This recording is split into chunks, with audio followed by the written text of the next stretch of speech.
तो चलिए एक बार फिर से आप सभी का स्वागत है हमारे यूट्यूब चैनल पर। देखिए आज की इस वीडियो में बात करेंगे क्लास 9th सोशल साइंस यानी कि सामाजिक विज्ञान का क्वेश्चन पेपर को मिलाने का प्रयास करेंगे। देखिए आपका जो एग्जाम आज लिया गया 6 मई को, इसका ये क्वेश्चन पेपर है। आज हम लोग मिलाएंगे कि कितना आपका सही है और कितना गलत है। ठीक है, तो देखिए पहला क्वेश्चन की बात कर सकते हैं। तो पहला जो आपका क्वेश्चन पूछा गया था कि फ्रांस की मुद्रा की इकाई लिब्रे जो थी, ठीक है, को किस वर्ष समाप्त कर दिया। तो देखिए उसे समाप्त कर दिया गया था वो 1794। तो करेक्ट आंसर ऑप्शन में जो 4 दिखाई दे रहा है आपका सही से उत्तर हो जाए। ठीक है, आप क्या कीजिए फटाफट अपना आंसर मिला दिए। तो एक का ऑप्शन में जो 4 है आपका सही से उत्तर हो जाएगा। चलिए अगला क्वेश्चन की बात करेंगे। तो दूसरा जो आपका क्वेश्चन पूछा गया था कि फ्रांसीसी सरकार करों में, ठीक है, वृद्धि के लिए बाध्य क्यों हो गई थी। तो इसका सही उत्तर अगर बात कर सकते हो ऑप्शन में यहाँ जो 4 दिया हुआ ये सभी के सभी आपका सही से उत्तर हो जाएगा। ठीक है, तो 1 2 3 यानी कि ऑप्शन में 4 दिखाई दे रहा है, इनमें से सभी आपका सही से उत्तर हो जाएगा। चलिए बात करते हैं अगला प्रश्न की। और तीसरा प्रश्न की बात करेंगे। तो देखिए तीसरा जो आपका प्रश्न पूछा जा रहा है कि फ्रांस की, ठीक है, पूरी आबादी लगभग 90% कौन कौन लोग रहते थे। ठीक है, तो वो जो लोग रहते थे वो किसान रहते थे। ठीक है, तो करेक्ट आंसर ऑप्शन में यहाँ पे जो 1 जो दिखाई दे रहा है आपका सही से उत्तर हो गया। ठीक है, आप फटाफट क्या कीजिए मिला लीजिए, फिर लास्ट में मुझे कमेंट करके बता दीजिए। चलिए चौथा प्रश्न की बात करेंगे। पूछा जा रहा है कि 1748 में, ठीक है, the repeat of the laws की रचना किसने की थी। तो इसकी स्थापना की बात कर सकते हैं। तो ऑप्शन नंबर 3 जो दिखाई दे रहा है आपका सही से उत्तर हो जाएगा। ठीक है, तो करेक्ट आंसर ऑप्शन नंबर 3 हो जाएगा। ये सब में ध्यान मत दिए। चलिए बात करते हैं अगला प्रश्न की। और यहाँ पे जो आपका 5वां नंबर प्रश्न है, पूछा जा रहा है कि जब 1791 में फ्रांस की नेशनल असेंबली ने संविधान का प्रारूप पूरा कर लिया तो इसका मुख्य उद्देश्य क्या था। तो देखिए इसका उत्तर ऑप्शन नंबर जो 1 जो दिखाई दे रहेगा, सम्राट की शक्ति को समापित करना, यानी कि करेक्ट आंसर ऑप्शन नंबर 1 जो दिखाई दे रहा है आपका सही से उत्तर हो जाए। ठीक है, तो 5 का ऑप्शन नंबर ए आपका सही से उत्तर हो जाता है। चलिए बात करते हैं छठा प्रश्न की। और यहाँ पे जो प्रश्न पूछा जा रहा है कि फ्रांसीसी उपनिवेशों में से कौन सी प्रथा का, ठीक है, उन्मूलन जेकोबिन शासन के क्रांतिकारी सामाजिक सुधारों में से एक था। तो देखिए 6 का ऑप्शन नंबर 1 जो वहाँ पे 2 दिखाई दे रहा है, दास प्रथा आपका सही से उत्तर हो गया। ठीक है, तो फटाफट अपना अपना आंसर मिला लीजिए। चलिए तो 6 का ऑप्शन नंबर 2 आपका सही से उत्तर दास प्रथा हो जाएगा। चलिए अगला बात करते हैं 7वां प्रश्न की। देखिए 7वां जब का प्रश्न क्या पूछा रहा है कि निम्न में से कौन यूरोप में ऐसा राष्ट्र चाहते थे जिनमें से सभी धर्मों के बराबर का, ठीक है, सम्मान और जगह मिले। तो देखिए 7 का ऑप्शन नंबर 1 जो दिखाई दे रहा है, ठीक है, उदारवादी आपका सही से उत्तर हो जाएगा। चलिए 7 का ऑप्शन नंबर ए सही से उत्तर हो जाएगा। चलिए बात करते हैं 8वां प्रश्न की। और यहाँ पे जो प्रश्न आपका पूछा जा रहा है कि निम्न में से किसका विश्वास था कि खुद को पूंजीवादी, ठीक है, शोषण से मुक्त कराने के लिए मजदूरों को एक, ठीक है, अत्यंत भिन्न किस्म का समाज बनाना होगा। तो देखिए 8 का सही उत्तर ऑप्शन में जो 3 जो दिखाई दे रहा है कार्ल मार्क्स आपका सही उत्तर हो जाएगा। ठीक है, कार्ल मार्क्स। तो 8 का सही उत्तर ऑप्शन नंबर 3 हो जाएगा। चलिए बात करते हैं अगला प्रश्न की।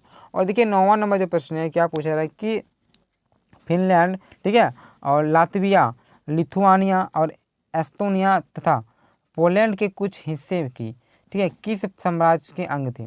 तो इसके अगर अंग की बात कर सकते हैं तो ये जो थे वो रूस के। ठीक है, तो करेक्ट आंसर ऑप्शन में जो 4 दिखाई दे रहा है आपका सही से उत्तर हो जाए। ठीक है, तो 9 का ऑप्शन नंबर 4 आपका सही से उत्तर हो जाएगा। चलिए बात करते हैं 10वां प्रश्न की। और यहाँ पे जो आपका प्रश्न पूछा जा रहा है कि मार्क्स के विचारों को, ठीक है, मानने वाले समाजवादियों ने 1898 में किस पार्टी का गठन किया। तो देखिए ये जो पार्टी था वो पार्टी था एशियन सोशलिस्ट डेमोक्रेटिक, ठीक है, वर्कर्स पार्टी, यानी कि करेक्ट आंसर आपका ऑप्शन में जो 2 दिखाई दे रहा है आपका सही से उत्तर हो जाएगा। ठीक है, तो 10 का ऑप्शन नंबर जो आपका 2 दिखाई दे रहा है सही से उत्तर हो जाएगा। चलिए बात करते हैं अगला प्रश्न की। और 11वां नंबर जो प्रश्न है पूछा रहा है कि 1914 में 2, ठीक है, यूरोपीय संगठनों के बीच युद्ध छिड़ गया।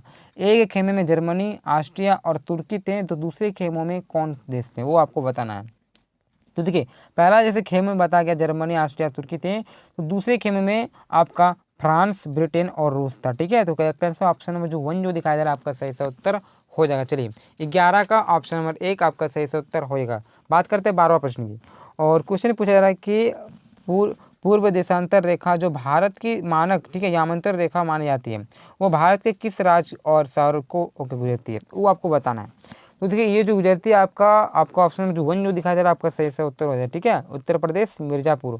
करेक्ट आंसर 12 का ऑप्शन नंबर 1 सही से उत्तर होएगा। चलिए बात करते हैं अगला प्रश्न की। तो पूछा जा रहा है कि पश्चिम में यूरोप देशों एवं पूर्वी एशियाई देशों में कौन सा सागर मिलती है?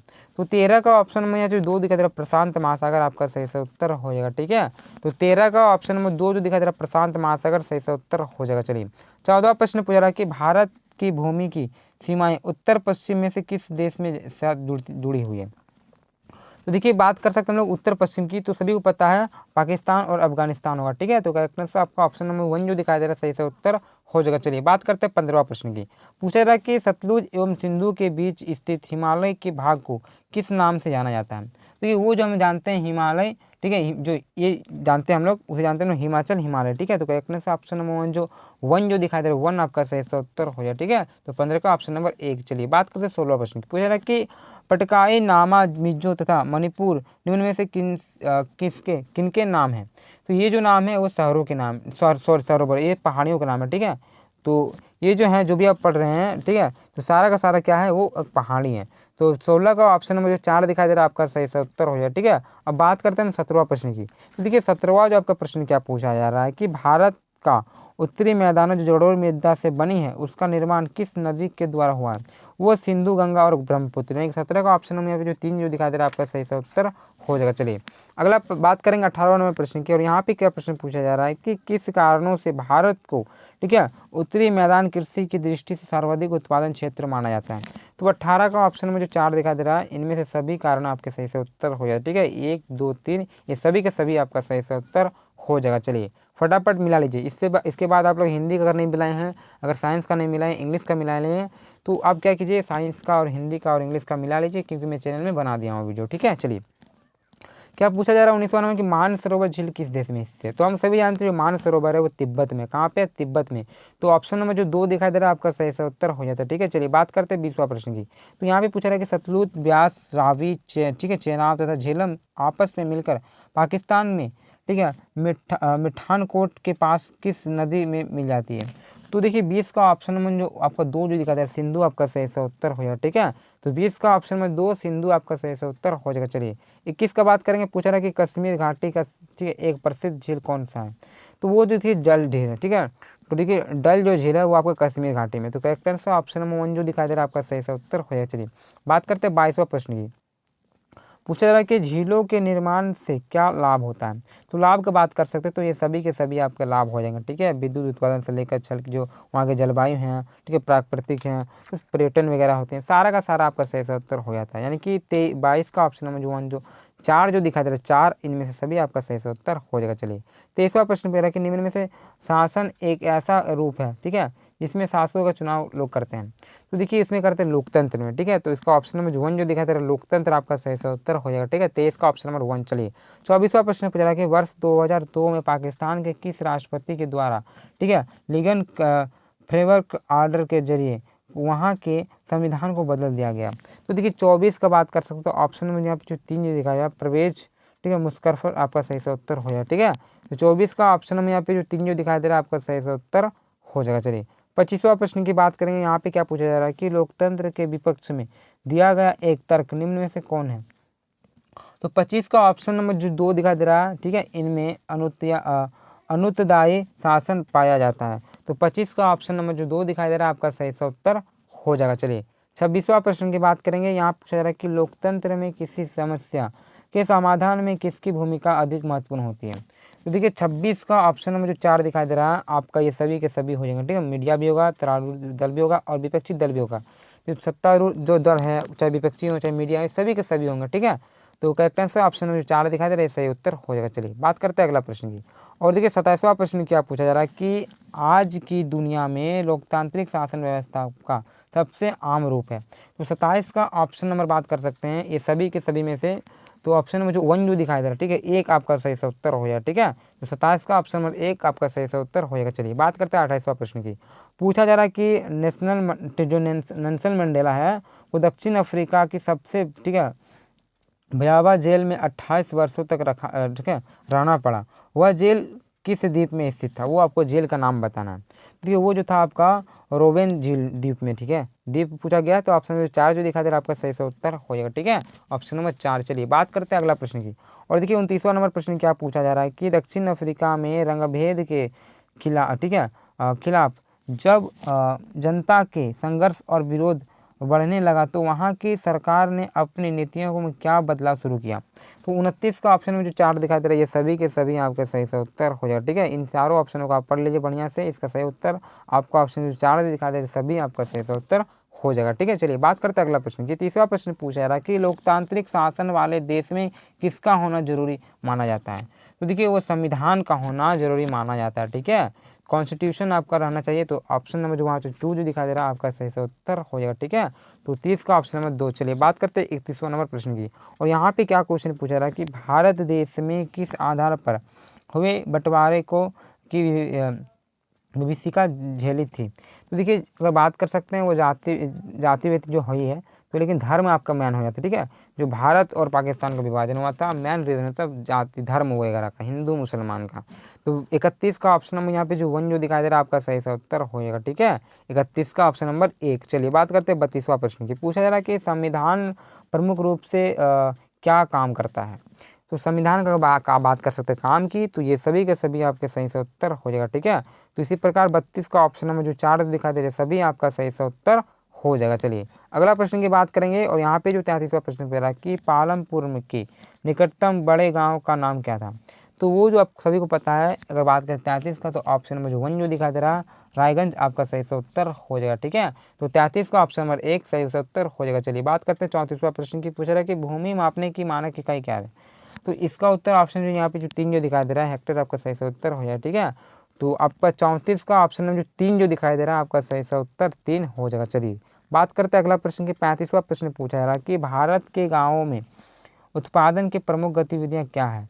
तो देखिए वो अधिकतम लोग क्या करते हैं, खेती करते हैं। तो 35 का ऑप्शन में जो 1 जो दिखाई दे रहा है खेती आपका सही से उत्तर हो जाएगा। ठीक है, चलिए 36वां प्रश्न की बात करेंगे। पूछा जा रहा है कि लघु विनिर्माण, परिवहन, दुकानदारी, डेयरी किस प्रकार की क्रियाएं हैं। देखिए 36 का ये जो क्रियाएं हैं वो गैर कृषि क्रियाएं हैं। ठीक है, तो 36 का ऑप्शन में जो 1 जो दिखाई दे रहा है गैर कृषि क्रियाएं आपका सही से उत्तर हो जाएगा। चलिए बात करते हैं अगला प्रश्न की। पूछा जा रहा है कि आर्थिक विकास की दृष्टि से कौन सर्वाधिक महत्वपूर्ण है। तो देखिए 37 का ऑप्शन जो 2 दिख रहा है मानवीय पूंजी आपका सही से उत्तर हो जाएगा। ठीक है, 37 का ऑप्शन नंबर 2। चलिए बात करते हैं अगला प्रश्न की। पूछा रहा है कि निम्न में से कौन से कारक जनसंख्या की गुणवत्ता को बढ़ाता है। तो 38 का अगर बात कर सकते हैं ऑप्शन में जो 4 दिखा दे रही है सभी के सभी आपका सही से उत्तर हो जाएगा। ठीक है, तो 38 का ऑप्शन नंबर 4। चलिए बात करते हैं 39वां नंबर प्रश्न की। यहाँ पे क्या प्रश्न पूछा जा रहा है कि ऐतिहासिक और सांस्कृतिक कारणों से परिवार में महिलाओं और पुरुषों के बीच किसका विभाजन हुआ करता है। तो देखिए 39 का ऑप्शन नंबर यहाँ पे जो 3 जो दिखा दे रहा है श्रम आपका सही से उत्तर हो जाएगा। ठीक है, आपका ऑप्शन नंबर यहाँ जो 3 जो दिखा दे रहा है श्रम आपका सही से उत्तर हो जाएगा। चलिए आज का अंतिम प्रश्न 40वां प्रश्न देख लेते क्या है प्रश्न, इसे भी मिलाने का प्रयास करेंगे। इसके बाद क्या कीजिए, आप हिंदी और इंग्लिश और साइंस का अगर नहीं मिला है तो जाके चैनल में वीडियो बना हुआ है फटाफट मिला लीजिएगा। ठीक है, साथ ही साथ हमारे चैनल को भी सब्सक्राइब कर दिए, क्योंकि इसके बाद आप 10th जाने वाले हैं और 10th का भी एग्जाम का तैयारी हमारे चैनल के माध्यम से आप सभी को अच्छी प्रकार से करवाई जाएगी। ठीक है, देखिए 40वां प्रश्न की बात करेंगे। क्या पूछा रहा है कि किस प्रकार की जनसंख्या अर्थव्यवस्था पर ठीक है बोझ होती है। तो इसका उत्तर ऑप्शन नंबर जो 1 जो दिखाई दे रहा है निश्चर और अव्यवस्था आपका सही से उत्तर हो जाएगा। ठीक है, तो इसी प्रकार 40 का ऑप्शन नंबर जो 1 जो दिखाई दे रहा है आपका सही से उत्तर हो जाएगा। ठीक है, तो देखिए इस प्रकार हमारा जो 1 से लेकर 40 तक का प्रश्न था सारा का सारा हम लोग उत्तर मिला लिए। अब फटाफट आप कमेंट करके मुझे बता दीजिए, साथ ही हमारे चैनल को सब्सक्राइब कर लीजिए ताकि आपको 10th में किसी प्रकार को दिक्कत ना हो। ठीक है, तो चलिए इसी प्रकार दूसरे वीडियो में जय हिंद जय भारत।